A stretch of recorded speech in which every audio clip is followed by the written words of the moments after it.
Le dernier quart d'heure de Smart Bourse, chaque soir, c'est le quart d'heure thématique, marché à thème. Le thème du jour, c'est celui de la finance comportementale et on en parle avec Vincent Fourcault à mes côtés, l'un des fondateurs de Quantology Capital Management. Bonsoir et bienvenue Vincent. Bonsoir Grégoire. Ravi de vous accueillir sur ce plateau, société de gestion, donc Quantology Capital Management, dont la méthodologie, le process d'investissement est fondé justement sur l'analyse des comportements de marché. Vous le dites en résumé, vous et vos équipes, nous n'avons pas d'avis, nous cherchons à modéliser le bon sens paysan. Exactement. On va parler de votre méthode, mais expliquez-moi quand même cette idée. Nous, on essaie de cultiver le non-avis sur les marchés et perdre du temps à avoir un avis en se levant.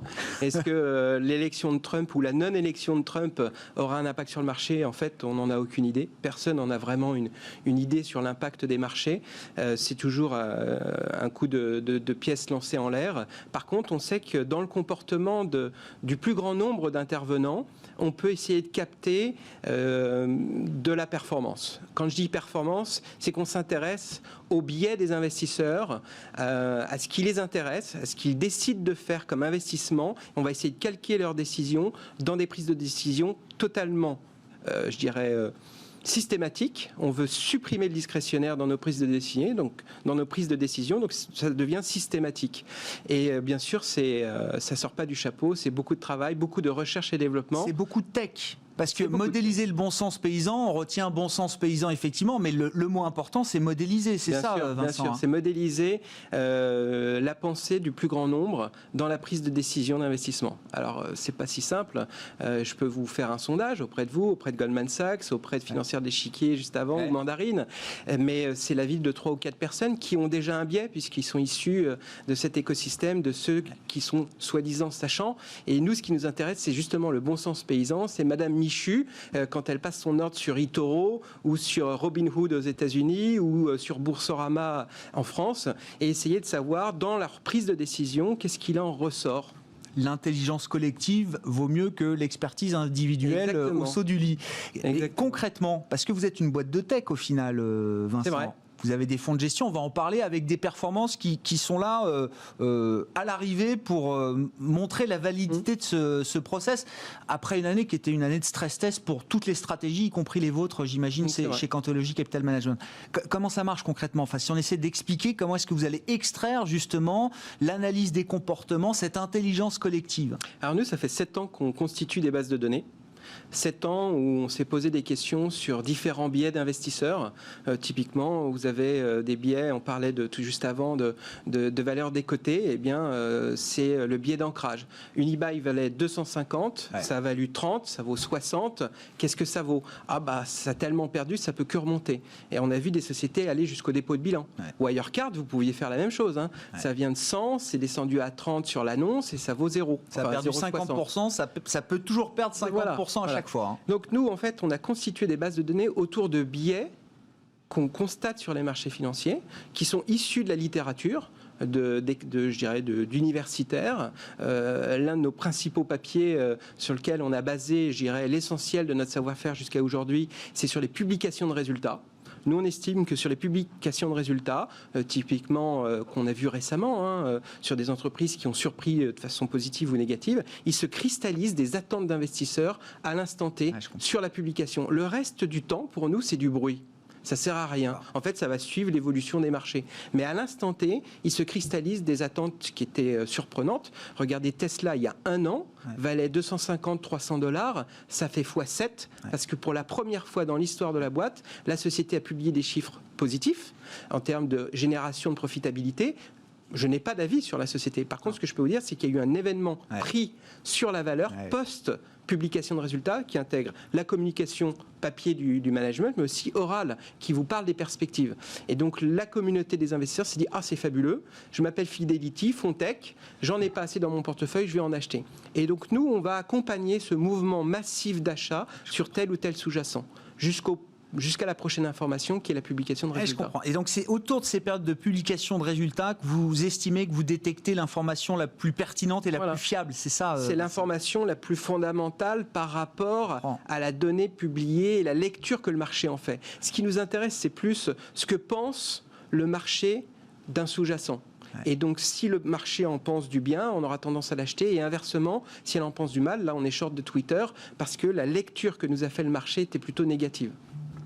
Bon, qu'est-ce que ça donne en termes de performance? Alors, le fonds maison, c'est le fonds Quantology Absolute Return, c'est ça? C'est un fonds retour absolu et qui délivre un rendement positif là, sur cette année. C'est vrai, so far, so good, hein, mais c'est pas fini. Mais je pense que le risk management dans des grandes maisons de gestion, on l'a vu avec H2O, on l'a vu avec des grandes maisons de gestion, des accidents qui sont juste incroyables, alors qu'il y a des moyens considérables qui sont alloués à la gestion du risque. Et nous, on a humblement, il y a quelques 4 années, bâti un produit qui se veut décorrélé des marchés, très peu volatile. Donc la volatilité de 3,5, une volatilité de marché. C'est ça qui est impressionnant, hein, surtout. Voilà, c'est ça. Oui.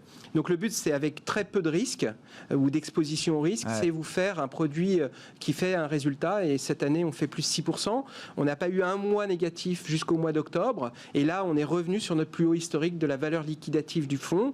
Et donc, c'est très satisfaisant parce que c'était une année crash test où on a pu voir l'ensemble de la catégorie de la perf absolue faire une performance moyenne à -6. Je vous invite à aller voir Cantalis qui agrège toutes les performances de tous les fournisseurs de fonds et effectivement il y a un gros écart. Justement c'est intéressant, il nous reste quelques minutes Vincent, mais quelles sont les observations là, ex post que vous faites du fonctionnement de votre fonds dans ces périodes de marché complètement dingues? Je veux dire, est-ce qu'il était investi tout le temps? Est-ce qu'il a été désinvesti la plupart du temps? Enfin, qu'est-ce que vous retenez justement de la manière dont le fonds, piloté par les signaux et la méthodologie que vous avez décrite, Vincent, la manière dont le fonds a fonctionné? Alors, pas de discrétion de la gestion, pas de prise de décision personnelle. Non. Quand je me lève le matin, qu'est-ce que je vais faire? Pas du tout. C'est des process. Et quand on a bâti nos process en amont, il y a maintenant 4 ans, quand on a lancé le fonds, on a bâti le fonds de telle sorte que quand il y a une explosion de la volatilité sur les marchés, le modèle a tendance à se mettre en dehors du marché. C'est-à-dire le marché est plus en mesure de prendre des décisions dites rationnelles. C'est le cerveau 1 qui prend la décision. Donc le cerveau de Kahneman, qui a été prix Nobel d'économie, comme vous le savez, il est psychologue, et il vous dit que le cerveau 1, celui du ressenti, du sentiment, c'est celui qui prend la décision en amont avant toute rationalité. Et nous, on est plutôt le cerveau 2, qui va utiliser donc son savoir-faire technologique pour exploiter le cerveau 1. Et à un moment donné, quand le cerveau 1 est en risque d'incompréhension, de quiproquo, eh bien, on préfère s'abstenir. Enfin, c'est dans la construction du modèle. Donc, on n'a pas été investi tout un trimestre après l'accident de la chute de la bourse. Donc, nous, en fait, en gros, premier trimestre, on était investi normalement. On ne savait pas ce qui allait se passer. Le fonds a performé. On a fait plus 3. Et ensuite est arrivé l'accident. Donc, nous, on était positifs. Oui, c'était février-mars, l'accident. Février-mars. Donc, c'était vraiment tournant du T1, T2. Hein. Alors, ce qui est intéressant sur cette période-là, c'est que le fonds a cristallisé très vite de la performance parce que les bonnes publications de janvier aux États-Unis, mi-janvier, eh bien, elles sont restées dans l'esprit collectif des investisseurs comme étant positives, et les déceptions de janvier étaient très négatives. Et on a vu des entreprises qui ont perdu 80% en un mois. À ce moment-là, en mars. Donc, on en a bénéficié. C'est-à-dire que les bonnes idées, les mauvaises idées se sont cristallisées très vite en termes de performance. Ça a été un accélérateur de performance. Après, il ne s'est rien passé, donc on n'a été pas investi. Et je trouve que ne pas être investi, c'est un acte de gestion fort. Oui, je suis d'accord avec ça, mais il ne s'est rien passé. Il y a eu quand même un rallye. Voilà. On n'était pas dedans. On n'était pas dedans, mais ça aurait pu être l'inverse. Voilà. Et donc, quand à partir du moment où on ne prend pas la baisse, finalement, pas grave si on ne prend pas le rallye derrière. C'est la construction de modèle. Nous, on est là pour délivrer une performance décorrélée des marchés avec peu de risques. Faible volatilité, c'est ça. Voilà. Alors, en euros, en dollars, on fait 20% sur 4 ans, avec une faible volatilité. C'est ça qui est important pour l'investisseur, c'est la robustesse de la construction de portefeuille. Il s'en est passé des choses en 4 ans. Voilà, on fait en moyenne 4-5% par an avec une faible volatilité. On pourrait mettre du levier. Il n'y a pas de levier dans nos stratégies parce que c'est une décision stratégique d'entrepreneur dans l'asset management. Il y a très peu de solutions décorrélées faible volatilité. Demain, j'ai un institutionnel qui me demande de faire 2 fois plus de perf, on peut faire. Voilà. C'est un segment, enfin, sont des stratégies qui ont de l'avenir pour vous, la vôtre évidemment avec la méthode, le process, mais globalement, ces fonds Absolute Return, ils ont tellement souffert qu'on se demande s'il y a encore des clients finaux pour intégrer ce genre de stratégie dans les allocations. Vous avez tout à fait raison. Toute la journée, quand je parle avec des clients institutionnels ou des prospects, ils me disent la catégorie est tellement catastrophique que je ne peux même plus la présenter en comité. C'est ça. Mais nous, on n'est pas comme les autres par construction. On est jeune entreprise innovante. Ce qu'on a fait est tout à fait innovant. C'est unique en France, je dirais même presque unique en Europe. Donc, c'est vrai qu'on déteint dans un désastre d'offres de produits. Mais nous, on pense que dans un monde où vous avez les banques centrales qui font tout pour vous mettre les taux, c'est une économie administrée, les taux sont négatifs et probablement durablement. Et donc aujourd'hui, de garder votre cash, votre trésorerie en banque, ça vous coûte de l'argent.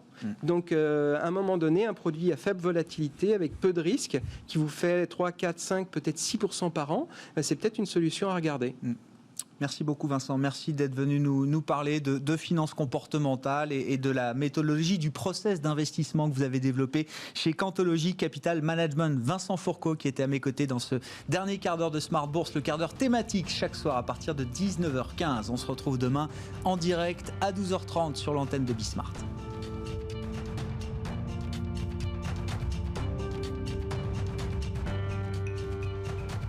C'était Smart Bourse avec eToro, leader mondial des plateformes de trading social.